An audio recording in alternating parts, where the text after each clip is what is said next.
Brisco and Bradshaw. I'll be Bradshaw. That would be the Chickasaw native and Chickasaw Hall of Famer, Oklahoma's favorite son, Mr. Gerald Brisco. And what a treat we got today. One of the best guys in the history of the business, the AWA heavyweight champion, the Big D heavyweight champion, the NWA tag team champion with his brother Scott. He is Wild Bill, Mr. Wild Bill Irwin. Bill, how you doing?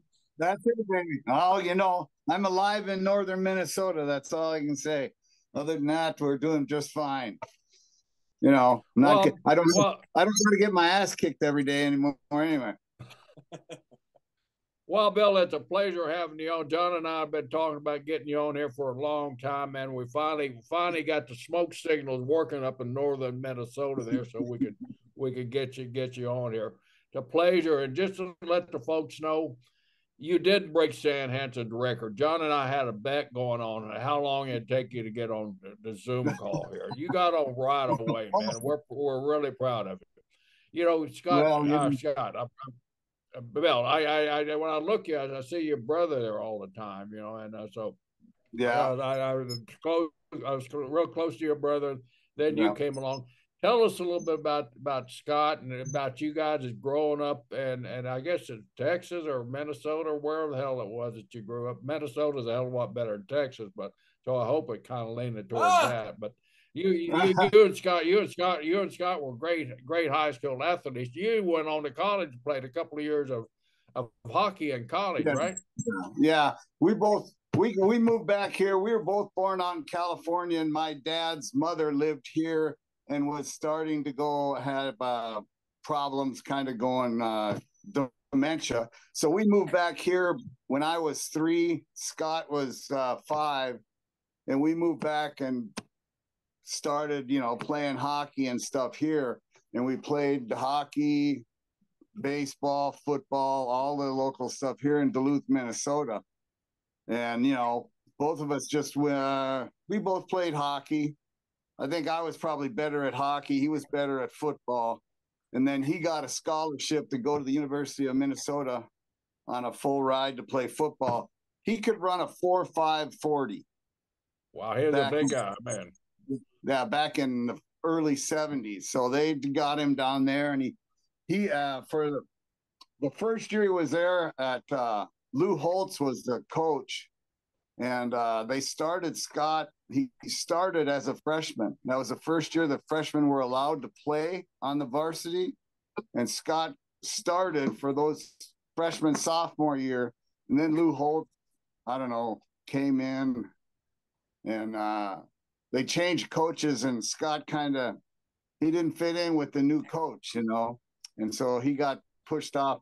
And he had to go eat at the fat man's table. They tried to get rid of him so that they could get his scholarship back. See, he had a full ride. And Scott, he's stubborn as hell. He wasn't going to leave, so he didn't leave. He stayed for 4 years. And then when he was finishing up with college, he didn't know what he was going to do. And I think he talked, he had met Jim Brunzell because Brunzell was a football player at Minnesota also. And so Brunzell and they talked, and he said, well, maybe you want to be a wrestler. Go talk to Vern Gagne. He's an M man, went to the University of Minnesota. So Scott went there, talked to Vern, paid the money, and he had Cosgrove Viserys as the guy that ran the camp. Wow. So Cosgrove, in those days, it was just beat you up and run you off. Right. Well, Scott, there were 2 other guys that died early in their careers. Ricky Steamboat came through with Scott. Wow. And so did Buck Zumhoff, but Buck has, he's gone off the deep end. We don't talk too much about Buck. And so then he got in, and, he started wrestling about that time. When I was here, I came out of high school in 73, and I went to a local college to play hockey. And I started there in 73, 4, and in 74, 75, we won a national championship for the hockey team, right? And then me being the Mr. Bright guy, I was not a student, geez, Well, I eventually, No kidding. had to let the school go, if you know what I mean. I had to Yeah. kind of let it go. And then Scott was down in Charlotte, and he says, "Well, get out of Duluth." Scott's big thing was always get away from Duluth. That's why I went down to the main U and got out of here. And so I said, okay. So he was in Charlotte running with Flair and Mulligan and oh God, the big guy, 300, 400 pounder. Can't think of his name. Anyway, he was running out there. So I went down to Charlotte, and then that was it. Started running them, started driving Flair around, Blackjack around in their cars and stuff to the shows. And pretty soon I started seeing the same match 300 miles apart. Was that when Scott first started training you too? Yeah. I went down there and oh God. The only place when we get into Charlotte on Saturdays, we'd go down to the Armory because they'd set up the ring early. And oh God, Larry Sharp, him and Larry Sharp. Yeah, Larry, yeah. Larry was friends with Scott, and Larry's dad had the East Coast up there doing something. Anyway, we'd go down there, and Larry Sharp would beat up on me for a little bit, and he never really tried to hurt me or run me off. He just kind of be a little tight a little bit, but I don't know. And then eventually, I got one match. And then we went home for Christmas. And then when I went back, they sent me with Jacques Goulet down to Atlanta. And I went down there and I took his apartment, and Jacques Goulet went on someplace else. Remember the Wrestling Roost there? Falcon's Rest? Falcon's Rest, yeah.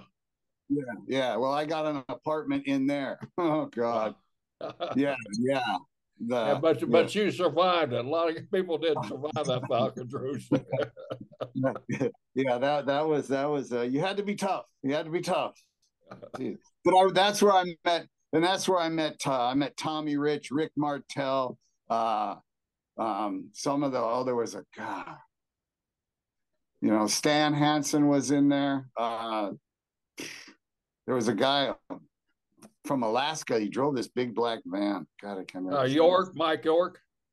Yeah, those type. Yeah, I just met a bunch of those Ole Andersons and all that. And I don't know. I guess Ole, I don't know if he liked me or hated me, but he worked me. He worked me every day, and worked me on the weekends. So I started running with Tommy Rich, and running in the vans, and then I ran into the Freebirds, which, oh God, you know how that is. Oh God. Yeah. I met Michael when he was real young. Don't tell him, but I know alive. You started with Flair and Mulligan. You go to Tommy Rich, and then you go to the Freebirds. The odds of you making it to 40 were really short. Very slim and none, and Slim's out of town. Yeah. I don't know. Just lucky, just keep going. I'd have I don't know how many times I get pulled over by the police, and you have a Minnesota driver's license, a car with Texas plates, and the insurance is out of Georgia. And they'd look at all that and go, "Oh God, get out of here. Just get out of here. Just get away from me. I don't want to talk to you." It'd take too long to write all those tickets up. I had an expired Florida dealer plates on my car. Yeah, I had a North Carolina driver's license. I had a Georgia insurance. We all had the same thing. In that territory, you were outlaw just driving through that damn place there. Yeah. But what talent you were around down there? No wonder you picked up the business really quick, Bill, because you picked up the business. Because I remember seeing you about passing through Charlotte. I remember seeing you there. You were just a big old rough, raw kid. And I could see you doing well because Ole was from Minnesota, and he liked those big Minnesota kids in there, and so he could beat up on them. So you had a lot of talent around you to learn and pick up the business real quick. Well, yeah. My first day down there, when I first day I went down to see Scott. Of course, Scott was training with Flair, right? And they'd go to Flair. We went to Flair's house, and the first thing I had to do was I was trying to do 500 squats. Never done free squats before, right? And then doing sit-ups outside in the sun, in the humidity of Charlotte. I was puking before I had to go puke in Flair's bathroom. But, eventually I just keep going back. I got through it, I guess, and, went on from there. And, I think really those squats of Ric Flair's and Bruiser Brody and I used to do squats. If you can get through 500 squats in less than 15 minutes, you can go in the ring for just about as long as anybody else is going to go. Yeah.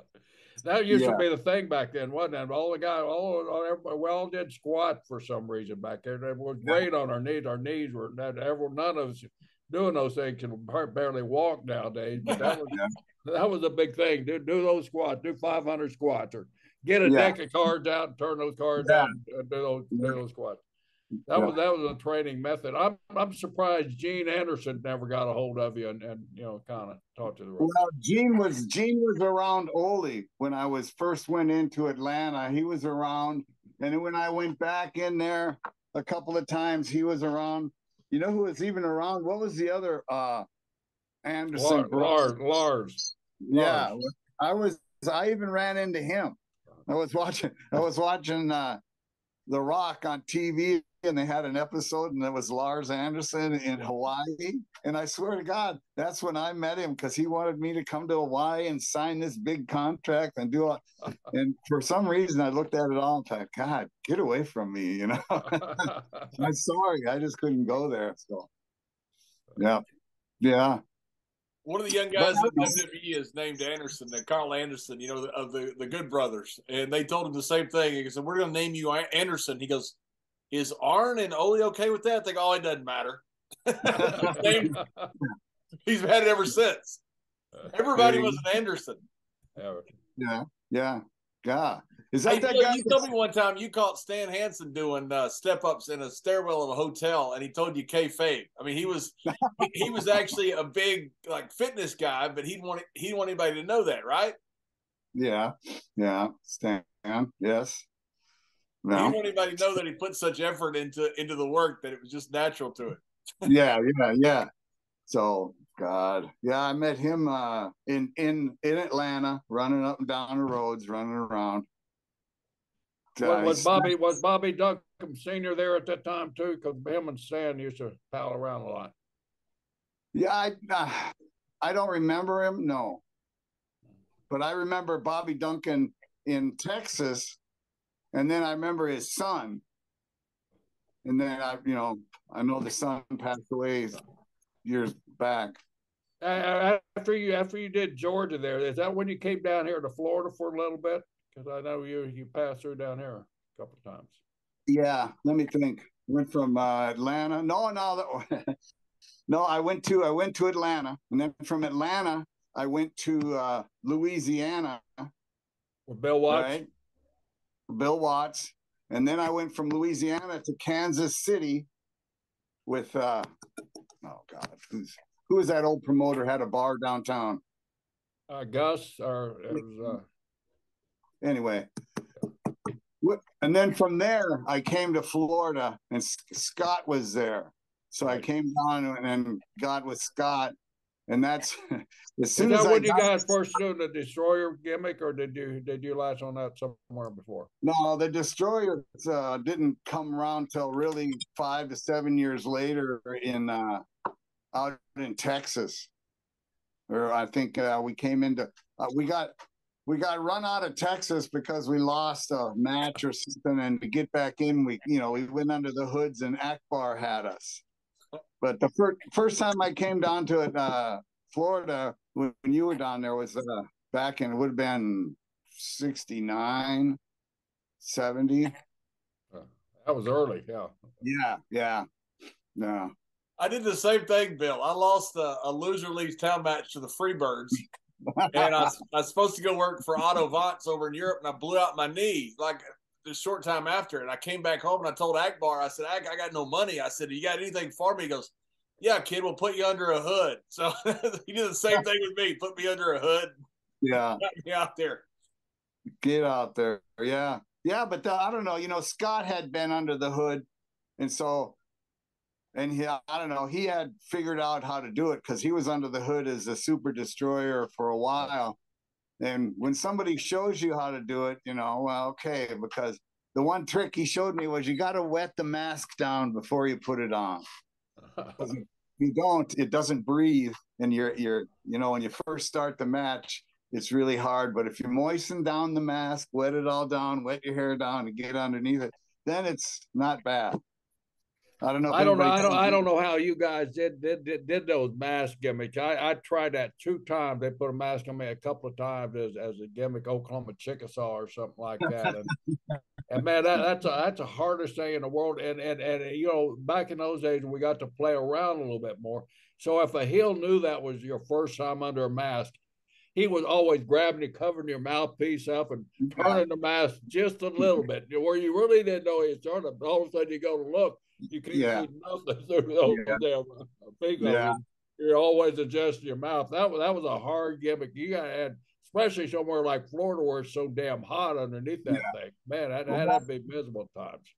Well, that's the point of wetting the hood down. It made a difference when you first put it on. But, I still got told me that. No, well, Scott probably didn't want to tell you, letting you suffer. Yeah. I think I borrowed Scott's mask the first time I wore one. Oh, really? Yeah. Well, yeah, and then we did the super destroyers out there with Akbar in Texas, and we even went out to. Then we went back to Atlanta with Ole and did those super destroyers out there. How was Akbar? Tell us a little bit about it. We talk about Akbar so much on this program because John and I both really, really have a ton of respect for him. I was with Akbar when I very first started in the business. And he taught me so much riding along in the car with him. Well, what a good guy. He was a great guy. I mean, he was just he'd take young people like myself and to take him along. He could ride with him and that kind of stuff. And in the old days, right? Not like, I don't know, I haven't been around the wrestling for a while, but the old days, everybody rode in the cars and that you talk to the older guys and learn stuff from them, telling you what they saw and that kind of stuff. Akbar was very good about that, trying to tell you, hey, you got to watch the matches and don't do this and that kind of stuff, which, you're learning, drinking beer, running down the highways. He was, he was just a nice guy, I don't have anything. I couldn't even think of anything that anybody would have to say bad about Akbar. But yeah, Ag did the same with me, Bill, when I came down there. It was me, him, and Killer Tim Brooks and James Beard rode all over together. But Ag took me under his wing. It was really cool, to have a guy like that I looked up to so much, and he'd take you, and we traveled everywhere together. Yeah. Brain surgeons. Every fat woman he'd see, he'd go, Mrs. Layfield, how you doing? How are you there, Miss? Nobody knew my name was Layfield. So every fat woman he'd see, Mrs. Layfield, how are you? She'd go, oh, I'm fine. My name's not Layfield. He goes, well, you look like a Layfield. Yes, that's exactly it. Billy told me one time I was in there with Black Bart, and Bart, he goes, club me. He'd give you a receipt. He'd just club you on the head with his fist, and he'd fucking club me. And he goes, that's a receipt, you dumb greenhorn shit. So I climbed down the ring. I didn't know what a receipt was. So I go to Ack. I said, what's a receipt? And he goes, that means he wants you to receipt him like he hit you. He wants you to hit him harder. He goes, so when he says receipt, hit him really hard. So I get back in there. Bart's hitting me. He goes, it's a receipt. And I'm, whatever. Okay, Bart, that's what you want. Yeah. Well, Bart. So Akbar also get you in trouble if you listen to him sometime, huh? Well, yeah. And that was all part of the business back then. Just playing little tricks of the mind like that on young guys, and that we miss out. The younger guys nowadays, I think they miss out on that because everything is so serious, and it's got to be, with the pressure that they have nowadays. But we were in those house shows, where we went and some little high school in Podunk, Texas, and 500, 600. You could really enjoy the business and really enjoy your work at that time, and it was a lot of fun to be around guys like Akbar, who had a great sense of humor, who wasn't trying to be mean or anything, trying to steer you the wrong way. Just just learn the lesson from you. Yeah. Well, that's it. We was when I was with him, it was always, what are you doing back here? Go watch the matches. You can't learn sitting back here. Go watch the matches. That kind of stuff. So yeah, he was a great guy to be around when you're young. Even when you're old, you still learn from him. Yeah. So I don't know. People used to come back. You know how young guys would always ask everybody in the dressing room how their match was. Most of the guys didn't see it. They'd all give him their opinion whether they saw it or not. Akbar was the only one that go, sounded great. It sounded really well. Come on. But he wasn't out there watching. No. He wasn't out there watching. Sounded good. Yeah. So that, and that's Bob Orton Jr. asked me one time. I asked Bob Orton Jr. one time, did he invent the mid-rope suplex? And he said no, that he got it from your brother, Scott Irwin. Your brother was he the inventor of the mid-rope suplex? Well, I don't know that. All I do know is that he came back from Japan with it once. He went to Japan, one of his early trips over there. He went over and somebody did it over there. And when he came back, he brought it over here. And nobody was doing it over here, and he did it. And so that became that, the superplex or whatever you want to call it, that one off the second rope. Yeah. He brought, because I think Bob did it. And then Randy, his son, does it as one of his main moves also. But Bob told me right away, I was in Japan with Bob. You may have been on the tour. And I asked him if he had invented it, where he got it from. And he always said he got it from your brother. Yeah. Well, Bill, I want to congratulate you. You're one of the most honest guys we've ever had on, because when we ask somebody if they invented, of course I invented it, And there's nothing you invent in this business. Somebody used it somewhere along the line there forever, So yeah. Well, I invented the big boot. I invented the cowboy gimmick, John. I knew we were going to get that. You and Bart stole the cowboy gimmick from me. Oh, Christ. Here we go. You stole riding the Harley from me. You stole the cowboy gimmick, the bull rope, the big boot. Yeah, the big boot. Unbelievable. There's nothing that ain't been done. So I don't think any of us would come up with something new. But what an honor it is, though. Really, I mean, Bob Orton Jr., a guy like that, saying, I didn't take it. I got it from Scott Irwin. There, that got to make you proud down the line there for sure. Yeah, for sure. And then I don't know. A lot of. Were you around Texas when everything got so hot there with the Von Erichs? Was you there, or did you miss that one? No, I was there. That was from out of Florida one time. Let's see. Oh God, don't call me yellow. What's his name? Buck Robley.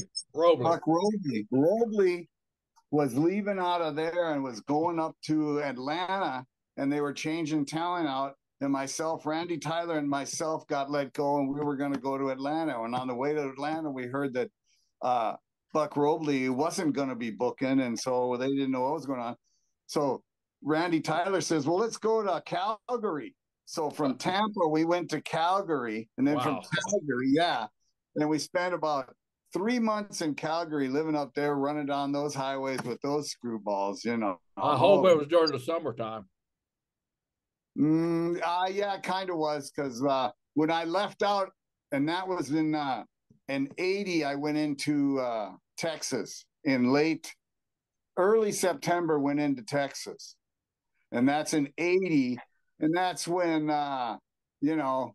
Gary Hart was booking it. And I don't know, Scott knew Gary Hart, so he got me in down there. And I got in early on it. Yeah, it was before all the big shows, like that first big show they had before the first WrestleMania.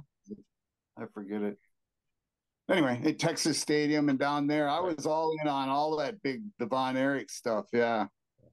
Yeah, I was there. that had to be something to see that bust open like that. I heard an interview that you did somewhere down the line, or you were talking about, you were the same age as all those boys there. That was Yeah. quite a group of guys. You had all the Von Erichs, you had yourself, your brother, then you had the Freebirds come in, and Yeah. I mean talent after talent. It was just loaded with talent, and Well, you fit in right in there because you're the same age as the boys. that was what it all really was all all of the Von Erichs and all the boys were pretty much the same age. And so we all got along, and we enjoyed working. And so I was there for 3 years straight. Usually, and That's a long time for that territory too. Yeah, in those days, 3 years someplace is like a lifetime. Unless your name's Von Erich, anyway. Yeah, yeah. So yeah, I was there through all of it, through all of the deaths of every one of them. From I was on that tour for when David died over in Japan. Was you? Yeah, I was on that tour, and then hell, I've told this story before, but I mean, I was the last guy to see David Von Erich alive. Wow. Because you know how you go to Japan and you drink before you get on the plane, and then you get on the plane, you drink a little bit more, so you get and you fall asleep. Then when you wake up when you get there, right? What do? You start drinking a little bit more. They take you to dinner. They do all the introduction stuff, and then we went out to that what it was Ribera's. Yeah. Went to Ribera's Steakhouse, yeah, and ate, and drank some more. And David's right there with us, and going along. And I've been with David we came right out of Texas, so I knew him well, and we were running around, and we ended up going back to the hotel. We went into the hotel, went to the bar, ordered more food. He ate 2 plates of food at Ribera's. We got back to the hotel, and he ordered another plate of snacks, but he went upstairs before he ate it, and he came back downstairs, and then he ate this other stuff. It was just food. There's nothing wrong with it. And then when it's time to go, he says, well, come on up to the room. So I go up to the room with him. We sit around and have another beer, laughing, giggling. I said, I'm done. I got to go. I'll see you in the morning. And I left him sitting on the side of the bed. And he says, oh, I'm just going to call my wife, and I'll see you tomorrow. Okay. I left the next day. We didn't go anywhere till late in the afternoon because we're doing TV right in town. And we're all on the bus. Brody, everybody's on the bus. And we're all going, where's Dave? Where's David? Where's David? We figured that, the promoters took him out somewhere during the day. He wasn't there. And all of a sudden, what was that? The referee's name over there? Joe Higuchi. Yeah. He come on the bus. Brody, come. And, so Brody gets up and goes with him. And all of the other guys, we all look at each other. Everybody gets up and boof. So I'm right behind Brody. He's right behind the ref. And we go up to the first floor in the corner of that hotel. I can't remember the name. But anyway, right in the corner suite. Went in the door because a guy from the hotel opened the door. We went in the door, and laying exactly where I left him, where I left him sitting, he was now laid back on the bed. And he was as blue as this thing that I'm wearing. He just blew. And in come the medics, because that's what we heard the ambulance is coming. That's what made everybody go, ah. So we go in, and here comes this little Japanese medic, and they get on the bed, and they're trying to resuscitate him, but he's bouncing in the air, And so Brody and I had to grab him by his feet and his hands, and we slid him off the bed. And when his head slid off the bed, I had him by his wrist. His head fell back, and glob of food come right out of his mouth, and then they jumped on him and tried to resuscitate him. And there was no resuscitating him, but they kept working at it. But we all kind of were like, oh, stood right there and watched it. And then we all kind of got out, and finally they brought him out and took him away, and obviously we knew he was dead when we saw him because, like I say, his skin, his face, he was blue. So that was the first day of basically of the tour. First day of the tour. Wow. That had to be a sad tour from the rest of the time. Yeah. I think and they brought Flair in to take his spot, I believe. Yeah. Anyway, yeah. So the whole thing kind of, and then they wanted to have a funeral over there for him, and they wanted Scott and I to wear the mask to the funeral. And we're kind of like, oh no, this is more than wrestling. We didn't want to wear the mask. I don't even think we did. I think we just went to the funeral, and But anyway, so it was like, yeah, it was very sad. And then when we got back, there was more funerals. Once I got back into Texas, Did you go back to Texas? Yeah, after that tour, I went back to Texas. Yeah. That funeral in Texas is probably one of the biggest things at that time and to that date that anybody had ever seen. That had to be what a sight that had to be. It was huge. Yeah, I don't know. I brought back some stuff that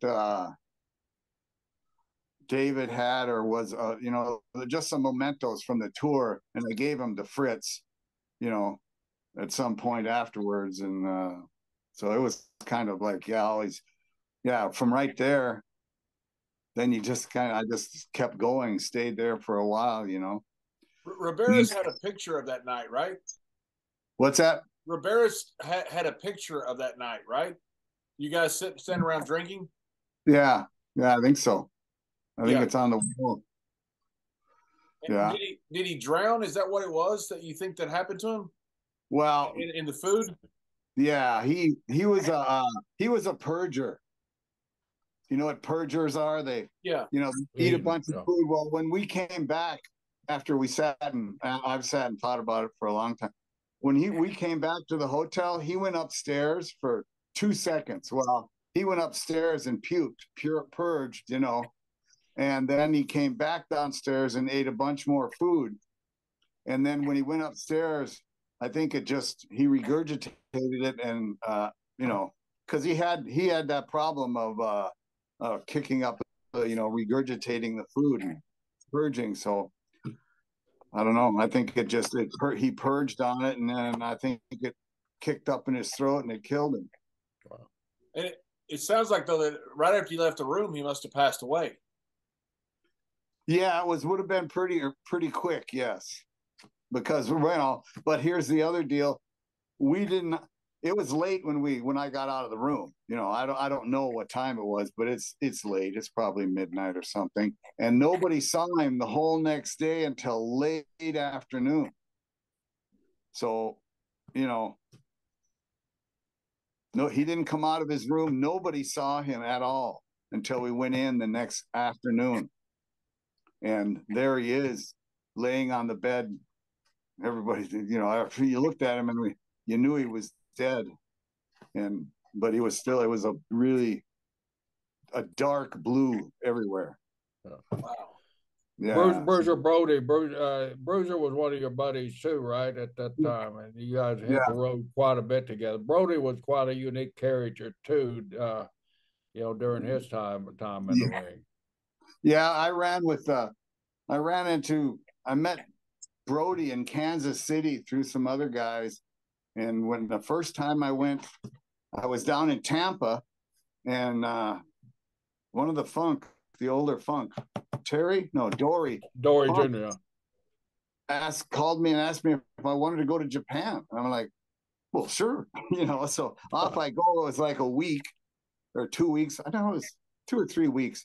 Anyway, as soon as I get in there and I come through immigration, there's Brody standing there, and I went, Brody, because I had met him in Kansas City earlier, maybe a year before, and ran around with him a little bit there, and so that was fine. And then once you're over there, I just went everywhere with Brody, and Brody liked to do free squats, and I could do the free squats with him, so we do squats before the matches, for Christ's sake, and then go out and kick everybody's ass.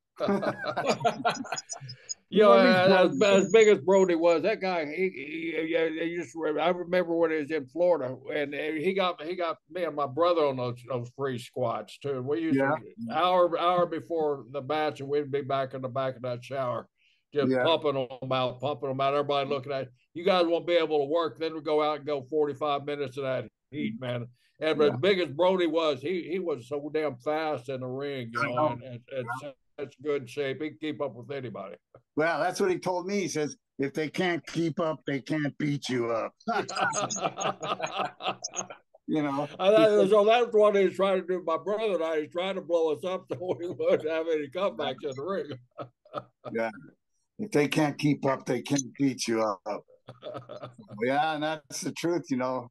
Somebody wants to try and beat you up, well, you blow them up, and when they're sitting there sucking wind, you can kick them in the head, right? That's what he told me. That's the way it was. How many would he do? Well, he would do thousands of them. He'd hit up in a couple of thousand, maybe 2,500 of them. You know, really? Yeah, and it did about 45 minutes to an hour. He would take breaks in between. I mean, it wasn't like he'd pump them all out at one time, you know. But he would. Well, I know that we used to do sets of 500. Yeah. You know, wow. 500. If you're well, and I remember that we used to do them in 13 minutes. So you're doing, you know, you're doing them pretty quick. You're moving and doing the squats 500 straight through. So I know him and Steve Kern over in Orlando in the dressing room did like 3,500 about an hour before the match, and then went out and had a 45-minute match, you know, and neither one of them come back breathing hard. You know? No, yeah, they come back laughing and giggling. Yeah. That was Brody. Brody was a good guy too. I don't know. Brody's a great guy. Yeah. He took me under his wing and over in Japan, and you know, we went everywhere. And I remember going to get shots for something because he was nervous about some, I don't know what it was, just some disease they got, and he wanted to go get a shot. And he says, "Come on." Well, I says, "What are we doing? We're gonna go get shots." And I hate needles. I don't want a shot. I know, get away from me. But I thought, well, if you're worried about it, I guess I better worry about it too. Well, yeah, we had, Frank is a really misunderstood guy because, man, if that guy liked you, there was no better friend to have than Frank Goodish. I mean, that guy was a great guy. If he didn't like you, he could torture you, all right. Yeah. He just had that old school mentality, you know, if you ain't going to keep up with me, I'm going to keep on you until you do something, you know, and that was the old school way. I mean, he would work, he'd push your ass until you come back. Yeah. You know? Oh, yeah. Yeah, you had to be able to go. I went over with him.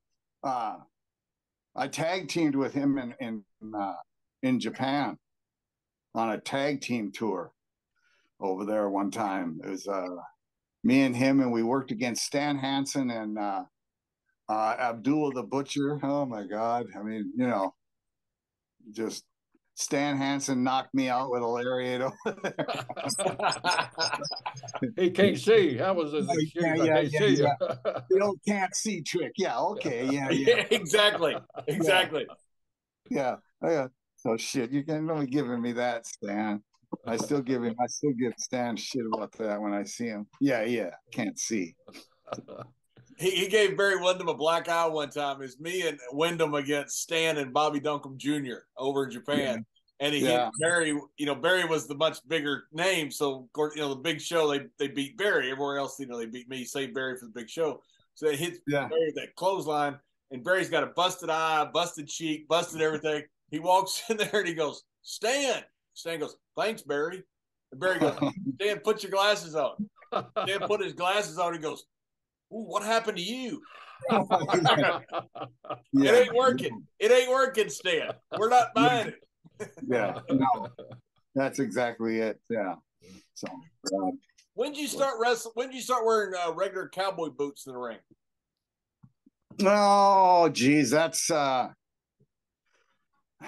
it's got to be somewhere in about the 83 range, 84. Here, let me show you something. Here, I got something. You know where he's going with that question, don't you, Bill? No. Where?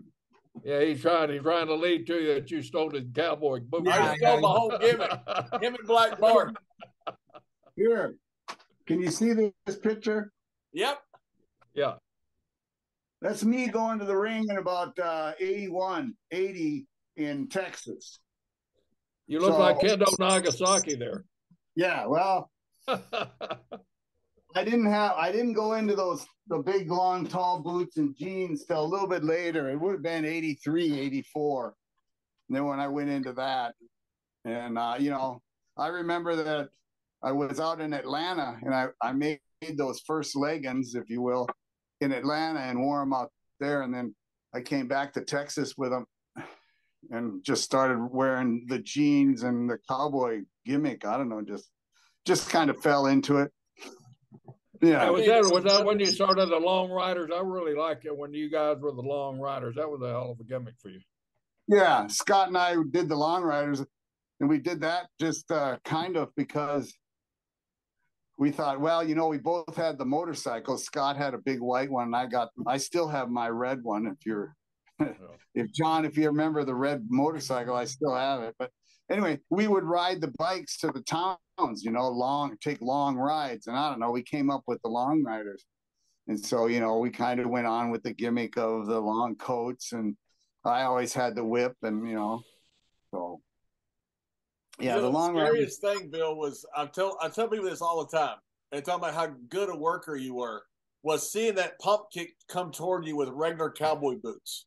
Because you're sitting there going, he's about to kick all my teeth out of my face. Yeah. and you never tatered, at least you never tatered me. It was amazing that you would do that pump kick with regular cowboy boots and just put the face on there, no heel, nothing.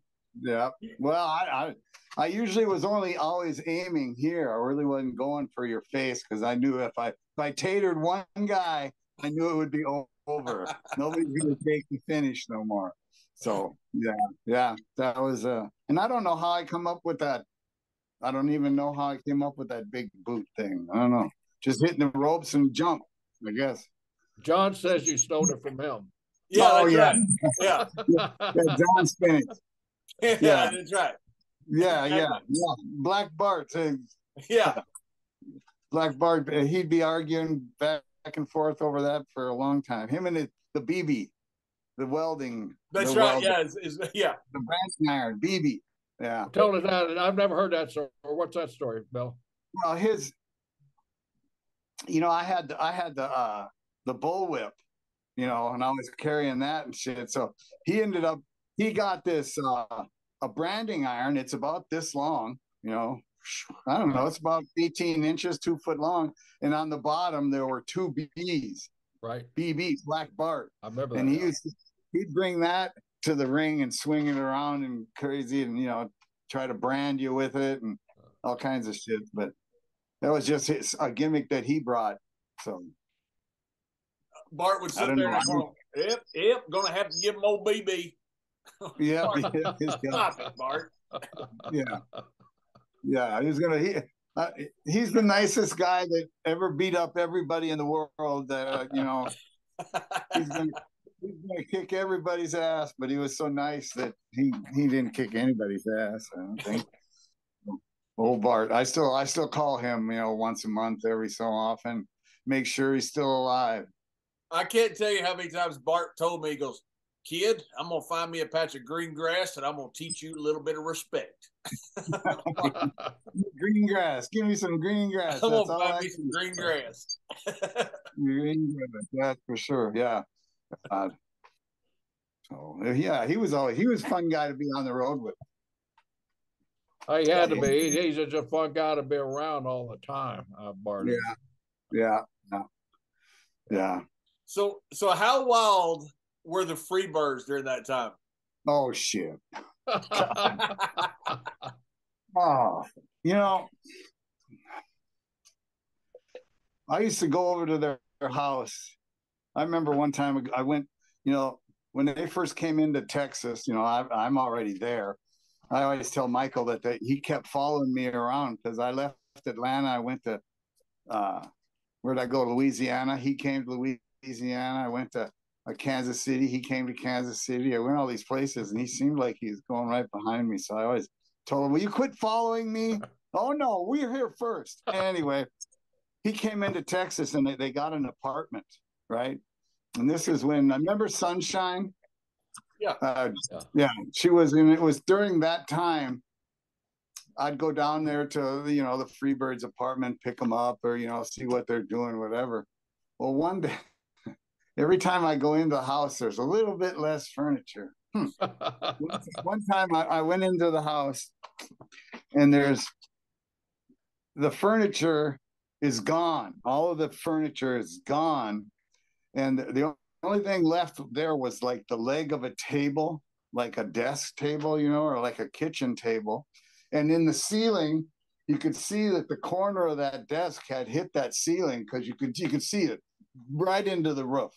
And then all of the other chairs and furniture was burning in the fireplace that's right there.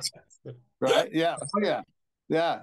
And then, you wandered around looking for somebody, wake up, whatever, wander in. And in one of the walls, there was a pyramid of bottles of, what was that? Jack. Jack. Jägermeister. No, it wasn't. It was Jack. Jack. Okay, Jack. Jack Daniels. The square bottles, the big ones? Yeah. It was a pyramid from the floor to the ceiling. Did they have a front door on there at the time? Yeah, no, it was just unreal. Those crazy bastards down there. Yeah, they had a good time wherever they went. So,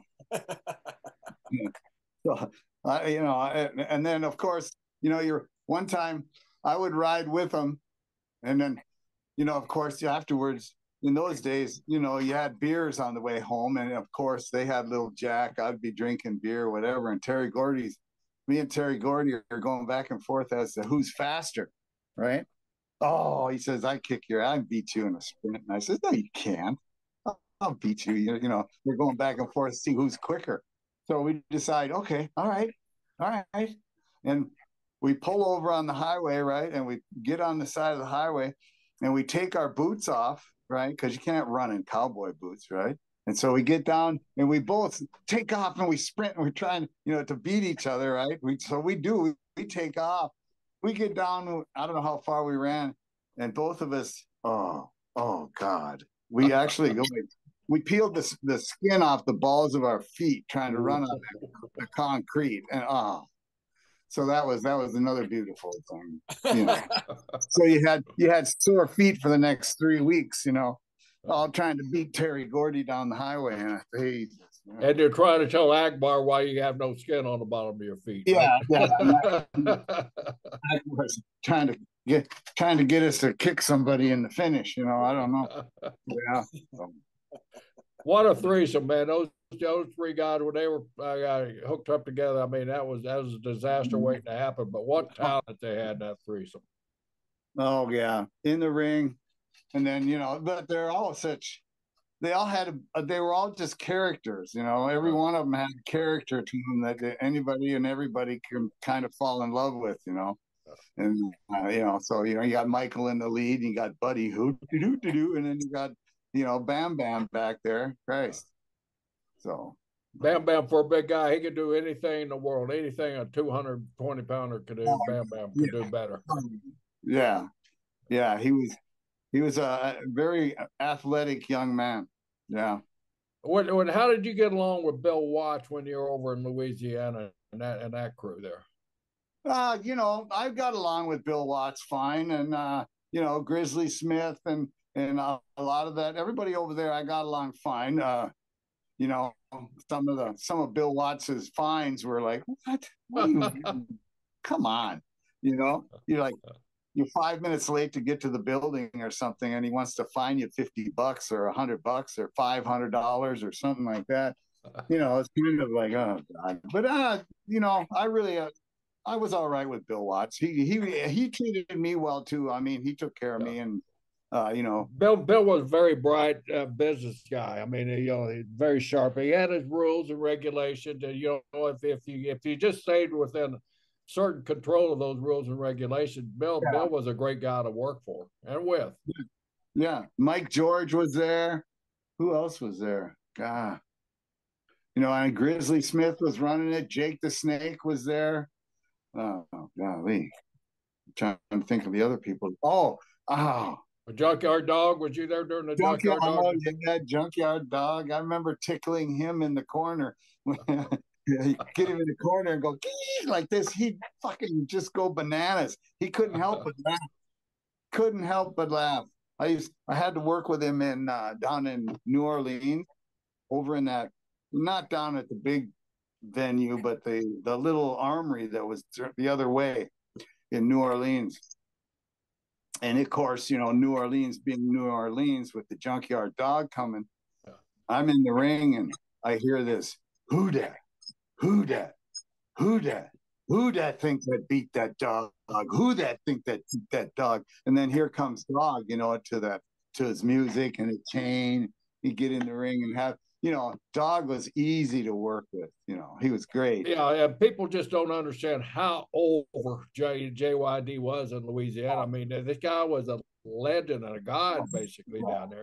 Yes. The crowd would just go, as Pat Patterson, banana when he'd walk in the building there. Yeah, they would. And then, when it was, he'd be beating up on you and you get him in the corner and you turn him around and you just run your fingers into his ribs and go like this. Yeah. He'd start laughing and he couldn't take it. He just no.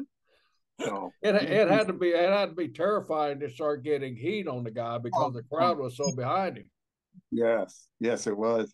You had to make sure he got over. And then when you leave, you had to have people walk you to your car because they'd be lobbing rocks from 3 blocks away. Coming in. You never drove your own car down in there because they'd rock it to death, man. You had to go rent a car and drive that down there. Man. Yeah, the Junkyard Dog was good. I always liked Junkyard. Got along with him easy. Yeah, jeez. Bill, you remember the time we were in Japan together, and they asked me to do a different finish. There was a guy there. I don't get an internet fight with somebody, so I won't say his name. But he asked me to do a different finish because they're going to create a different company, and it was big money. It was big money. The sponsor. Yeah. And I was sitting there, and basically what I was going to do is if I'd done it, I'd screwed Kendall Nagasaki, who had booked us over there, Mr. Sakurada. And you were the one sitting there with me when the whole thing was going on. And you go, remember what Brody-san would say. The one that pays you is the one you stay loyal to. Yeah. And I didn't do it. I went out into the arena to let them know that I wasn't doing it. They did the whole thing. And the whole thing happened.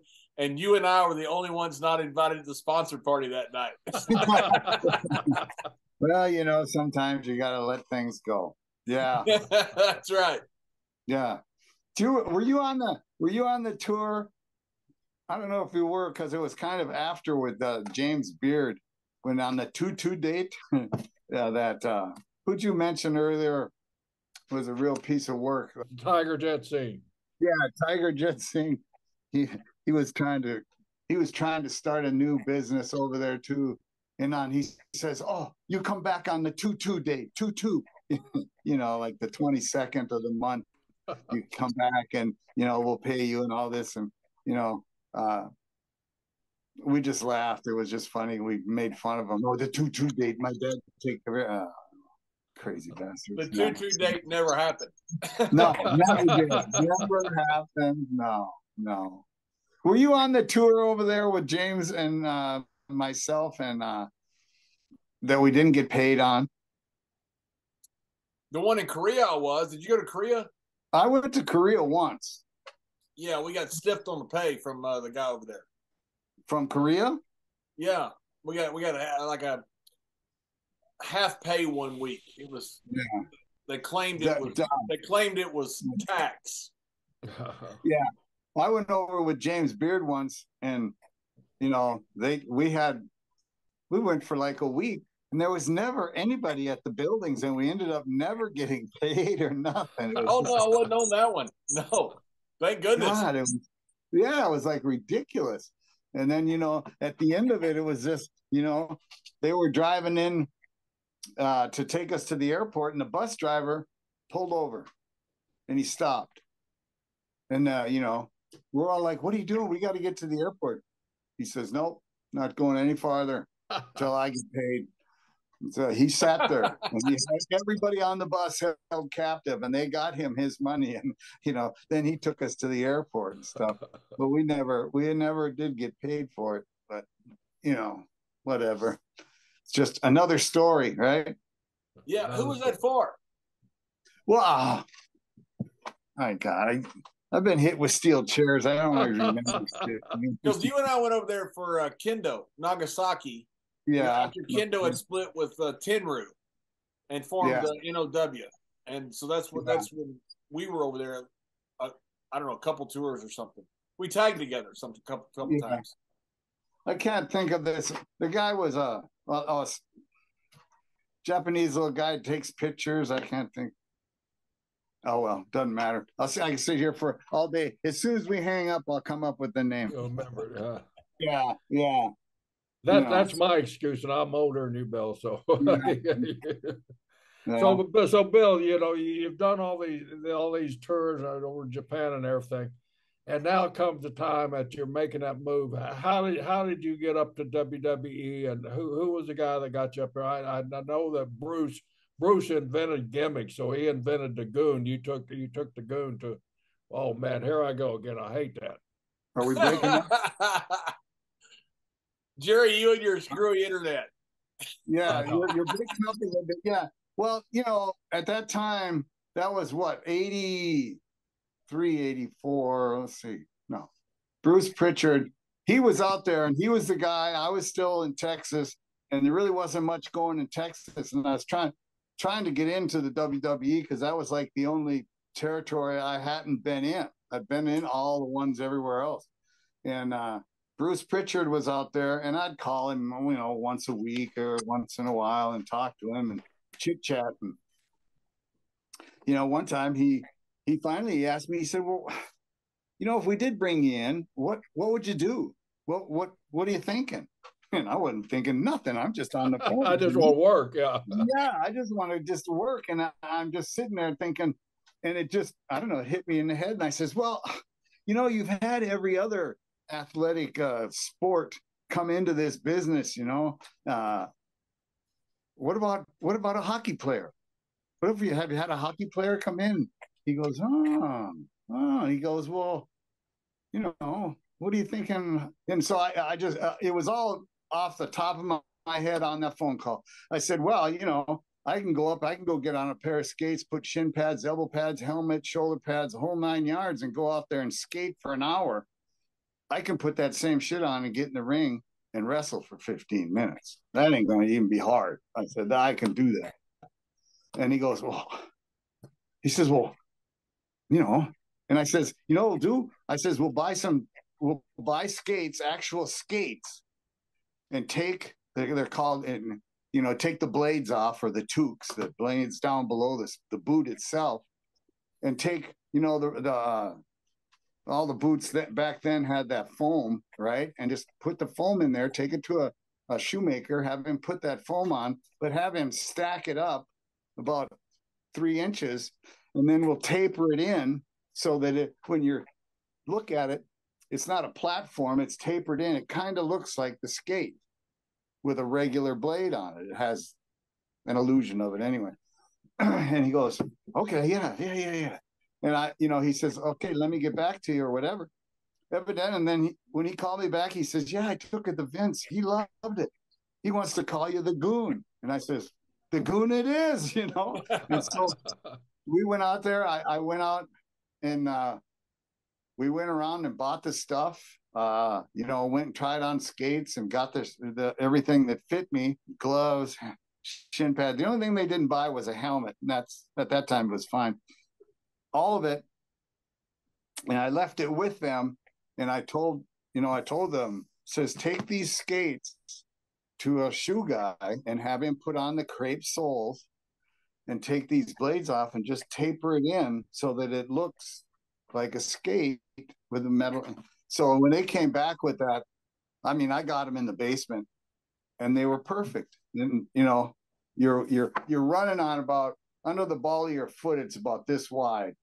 And then it tapers in and it goes into about a half an inch. And then in the heel, it goes out to about 1.5 inches wide and comes around. I put them on. It was easy as it's easy for me to get around in them, you know, in the ring and that kind of stuff. So I thought this is great. And then you just go out there doing the goon shit, you know. I loved it. I thought it was great. And the boots looked awesome. You'd sit there and you'd throw the gloves down when the bell would ring. Yeah. Well, you had to, you know, that's what the hockey players, you got to throw your gloves off when you get in a fight. It was awesome. Yeah. And the good part was when it started getting over, the crowd would pop on it. You know, they'd sit there and watch you, and then you'd throw the gloves down, and the crowd would pop because they know the hell fight started. Yeah, yeah. Well, you know, I think it could have done more than it did. Although here I got this here too. There we go. Anyway, but I don't know. You know, I think it was Jim Ross was the booker at the time, and I don't know. Maybe he didn't like me. Maybe he didn't like the gimmick. I don't know. But really didn't get. I was only there for 6 to 8 months with the whole thing, and you know, I guess it didn't last that long. Yeah, but to your credit there, Bill, I mean, back at that time, gimmicks were coming and going, as you meant. We had every form of as you said, athlete that you could possibly have under some type of gimmick. And before the goon, because I really enjoyed the vignettes. I think you and Bruce went out to a skating rink somewhere and did a lot of vignettes. They were entertaining as hell. Yeah. Yeah, we did. When we got to the arena or got to the ice rink, I thought, well, you know, what the hell am I going to do all by myself? Well, I got there and there was a bunch of guys out there playing hockey. Right. Yeah. It's like 3-on-3 or whatever, you know. And so here we come with cameras and the whole 9 yards. And so, you know, we got them over and talked to them. And I said, we're going to be doing this thing. We want to put, you know, so how about if, you know, you guys come down, you're going around me and I'll just tomahawk you, you know, like with chop you with the stick, or I'll just trip you just blatantly and, you know, take the bumps and all that kind of shit. And they said, yeah, okay, fine, you know. And it was, I don't know. I don't even know. I don't know if anybody ever paid them or anything. I think they just had fun doing it. Well, if it was Bruce, he didn't pay them. No, you know. Well, you know, and so then they, you know, they just had to watch, and I think Bruce told them when it would be on. He says, you know, it'll be a couple of weeks before it's on, but this will be on the show. And so there they were. Yeah, that was fun. Yeah, yeah. And then just, you know, the other thing people always ask me about is, I've told people is that you remember Mark Henry? Oh yeah, yeah. You remember Mark Henry? Well, when he world's was strongest man. Yeah, he was coming in when I was just starting that goon thing. He was very young, and he was out of Texas, right? And so I don't know. We're in some town somewhere, obviously, right? But the ring is up, and you know, when the ring got up at the matches, the boys get in and try a high spot, or they dink around a little bit. You know, they're not really out there working the whole match. But so I had just gotten those boots I was telling you about and the whole gimmick, and I had it pretty much all on. I didn't have the hockey pants on. I'm kind of in socks with a garter belt and a t-shirt, and you know, but I'm out by the ring and I'm dinking around. And I get in the ring and I'm hitting the ropes to check out the boots. How do they feel? How do they work? And I was finding that I don't have any problem with this. This is easy, you know. And Mark Henry, and I don't know if Mark remembers it or not, but he was in the ring also, kind of doing stuff, trying to, you know, feeling out the ring, that kind of stuff. And, you know, and so we chit chat a little bit, and he says, do you think you could slam me? I'm like, you know, because he was a big boy, you know. Yeah. And I'm like, well, I'll tell you what, can you jump on my shoulder? And he looked at me and I said, here. I'm going to run at you, and when go down, and I'm going to jump up on your shoulder. And if you can do that to me, I can slam you, because he had never been slammed. He wanted to see what it was like, right? And so, okay, he hit the ropes, and he came, and I went down, and he jumped right up on my shoulder. I had him right up here, right? And then just set him down, boom. And it was like, even I'm going, holy shit. You know. Mark was a big kid too. He was a big kid, but when I asked him, can you jump up on my shoulder? He says, yeah, no problem. Yeah. I said, all right, well, then I can slam you, no problem.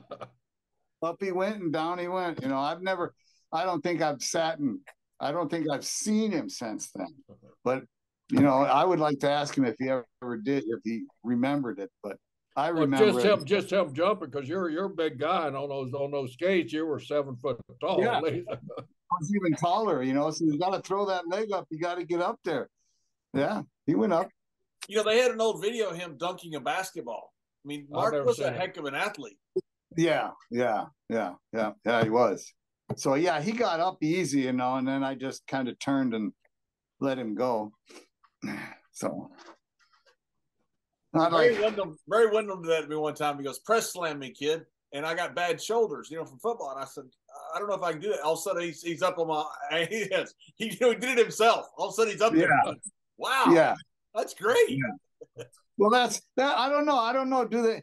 Some of the young guys and the stuff I see, and you know, I watch. I can't watch. Sometimes I watch, but it's almost like they don't help each other as much as, you know, on a slam. You used to push on people's shoulders and stuff, right, and arch your back so that you could balance the guy. And now they seem to go up. They don't help. Their legs are hanging, you know, and I'm going, oh my God, you know, a little help here, buddy. Jeez. Yeah. Yeah. But other than that, we barely made it through, I guess. We made it. That's the important part. We did make it through. We're still here. Yeah. Yes. You know, you remember the trips down the road. I'm sure, Mr. Brisco, that you've thrown a beer bottle out a window to hit a sign. A time or two, yeah. There's still some of them down on the Highway 60 down there. Yeah. You know, and then pretty soon you can throw them from the driver's side. You get so good, you know. Yeah. That's amazing, the timing that you develop on a road, you know, for certain skills. Yeah. I don't think we can get in trouble for that anymore, can we? It's been too long or what? I hope so. Because I got to make a trip in a couple of weeks. Murdoch used to get hit signs from the driver's side all day long. He could hit any of them. He could hit the little markers. He could hit anything. He was a very talented beer bottle thrower. Yeah. Also, with the 357, you could hit those signs pretty good too. I bet you could. Yeah. Yeah. There's a story that Steve Kerr told us, Bill. You might have been here at the time, where Barry Windham and Steve Kerr, they stopped and they're shooting a sign. All of a sudden, Steve shoots and he hears Barry holler. All of a sudden, you remember that old Highway 60? There's culverts going down from the shoulder of the highway. Barry's rolling down, and Barry, what happened? You shot me. You shot me. Well, the bullet hit that U-shaped signpost and ricocheted off and come back and hit Barry in the damn thigh. Got him. Yeah. We developed all kinds of skills on the road, man. Was it Kern? Yeah. Was it Kern that landed in a tree? No, it was Barry. Barry, I remember you landed in a tree. Yeah, Barry had that little red wagon Dodge truck that would go about 150 miles an hour, and we jumped a damn one of those snuff highways where it took a dip, and all of a sudden we're flying across the highway. There's a big grove. It's right up the road from my house here. The trees are gone now, thank goodness. But yeah, we jumped the highway. When we come down, we landed down on top of an orange tree. We got out. Barry shook the damn orange tree, and the damn truck dropped back down. We got it and drove off like nothing happened. Yeah, I remember hearing that. Down, landed in a tree. Yeah, see, John, that's a true story. Yeah, I knew that story. Yeah, gee. Yeah, God. You remember going? What was the name of that? Oh Christ! We used to go over there after in Texas after the Sportatorium closed. That one guy was running over in that a dance hall. What was the name of that place? You remember it? There was I the wasn't in Villa Texas Inn. that much. There No. was.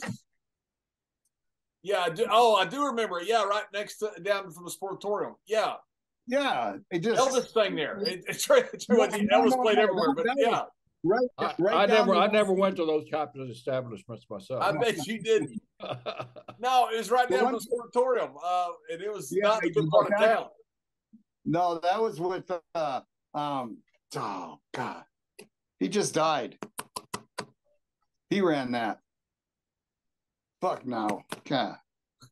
He lived down in Weatherford out there. Anyway, no, I'm talking about another one. It was over in Fort Worth. We used to go down there on Saturdays nights, and they ran. Oh, you're thinking of Killer. Killer ran that one. That was in. Yeah. Then there was another one that was run over in Fort Worth. It was a dance hall. It had a big room, and then the ring was on the stage. And every Saturday night we were over there, you know, sitting in the back drinking and whatever we might be doing, you know. Jake the Snake was there, so you know, things were bad. Everything wasn't legal. No, there was a couple of illegal things, yeah. But unbelievable. I remember that place. Holy jeez. Yeah. There was that old bar here in Tampa called the Imperial Room. Everybody used to go on Tuesday nights after the matches. Yeah. Dusty would get up and try to sing a song. Oh, fuck. that was beautiful. Yeah. There was a place in North Tampa that we used to go to also when I was there young. I can't remember the name of it. Oh well, it was a rock and roll band place, and all the idiots were there, you know. So I was right there, front row. Yeah. So when did you go back to being a manager? One of these days you'll be taking a slam off the top rope. I hope not. That'll be one of those sectional slams, you know. Yeah. One of those strongbow slams, you know. That's right, where I just kind of pour off. Yeah. I don't know. I've been going back. I'm having a blast, but I don't know. I don't know what long-term plans are or anything. Oh well. They just keep calling me, and I keep going. Just go. The guy that he's with at Barron Corbin, what a talented young man he is. Yeah. What a good guy he is too. So you know, he's a good guy. He's a really good guy. He's a smart guy, really athletic. Former Golden Gloves champion, played a little pro football. I mean, he's a talented big guy. Smart guy, nice guy. I like Barron a lot. I've never met him, so I don't know. No. Wow. Bill, are you doing any events now, or any of the signing events, or how can guys get a hold of if they want to book you for a signing event? Well, you know, I was just out in Charlotte this past year in that big signing event that's in Charlotte. The Gathering or whatever it is. Yeah. I went there, and then I don't know. It's about once a year someone will bring me to New York, and I'll do a signing, like, you know, over the internet, and sit there and autograph, you know, the action figures and cards and whatever.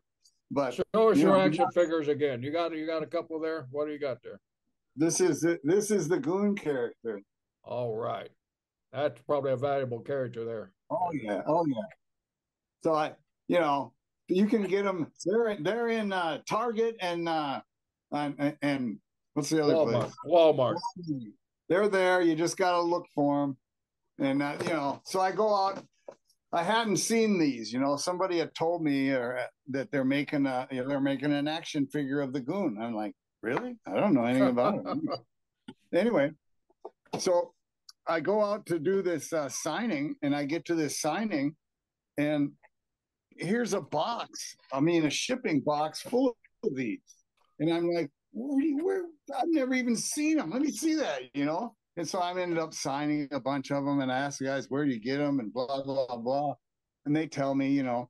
And then when I got back, I dug out that old contract for, you know, I got from the WW over there for Legends or whatever. And I called the guy, and you know, that guy, who answered the phone, he was, I don't know. I'm just an accountant and la, la, la. I really, I don't know what to tell you. And I says, well, really, all I want is, can somebody send me one anyway? You know, I'd like to have one or something. So ended up, I hadn't heard anything. And the guy said, well, I'll pass the word down and, see what happens. And I hadn't heard anything. I go out and I do the autograph signing where I see a box of them full, and I autograph them all and they get sent off. And I come back the next day and I said, I'm going to go look for those. And when I'm walking out the door to go to the store, in pulls a delivery truck with a box of 6 of these. And, the very next day, the day I was going to go look for them, they delivered me 6. So I've got 6 of them, and I just hang on to them, They'll end up looking like this one from 1985. So, yeah. So they're fun. I enjoy them. People get them, and I've had people send them to me, and I ask them. I keep looking for them. I can't find one. I tell you what. Can you buy 2? And they goes, yeah. I says, buy 2, ship both of them to me. I'll sign one and send it back to you, and I'm gonna keep the other one. That's what it costs. Okay, So okay. So that's what I did. That's a good gimmick, Bill. Yeah. Other than that, we're just going along. Are you on all the social medias where people can get in contact with you if they're looking for you? Well, they can find me on Facebook. I'm on Facebook. I'm not really a tweeter or any of the other stuff, they can, but yeah, you can find me on Facebook. It's just under Wild Bill Irwin, it's IRWIN. And, I guess if somebody calls you wanting to get a hold of them, go ahead. If, you find them respectable, you can give them my phone number, that kind of stuff. But yeah, I don't mind going to signings or signing something. I get mail, from, I still think sometimes it's the same guy. He just writes with his left. And he wants me to sign something, and I sign it, and then my wife goes, he's just going to put it on eBay. Well, what the heck? So, yeah. Well, brother, we sure appreciate you coming on with us. Like I said earlier, John and I have been trying to get you on here, and and Black Bart gave us some contact info, so we're able to find you. Well, you got my phone number. Anytime you want to call, or if you want to, like I said, if you want to have somebody bring me somewhere or do something, I'm open. I enjoy going and talking to the people and laughing and giggling and signing autographs. And it's great to see the fans out there. It really is. I mean, a lot of times people think, the fans think you're interested in being there, but I enjoy the fan interaction, and also you get to see some of the old timers that you shared the car with and stuff like that. It's a great reunion time. It really is. Like when I was out to that Charlotte out there, I couldn't believe the amount of people that come through, and they've got the whole tag, and they've spent hundreds of dollars to get all the pictures, and everybody, and they come and they're just happy to see you, and they remember you, and they know more about you than you do, for goodness sakes, and like. So yeah, you usually find they'll pop a match that you completely forgot about that stood out to them, and wow, that was cool, I remember that. Yeah, I they'll ask you, what was your favorite match? What? Really, 6,000 matches. 7 to 10 times a week, and you want me to come up with a favorite one 20 years later? I don't think so, right? Jeez. I had one of them ask me one time, say, "Hey, remember when you wrestled so and so?" And I go, "No, I never wrestled him."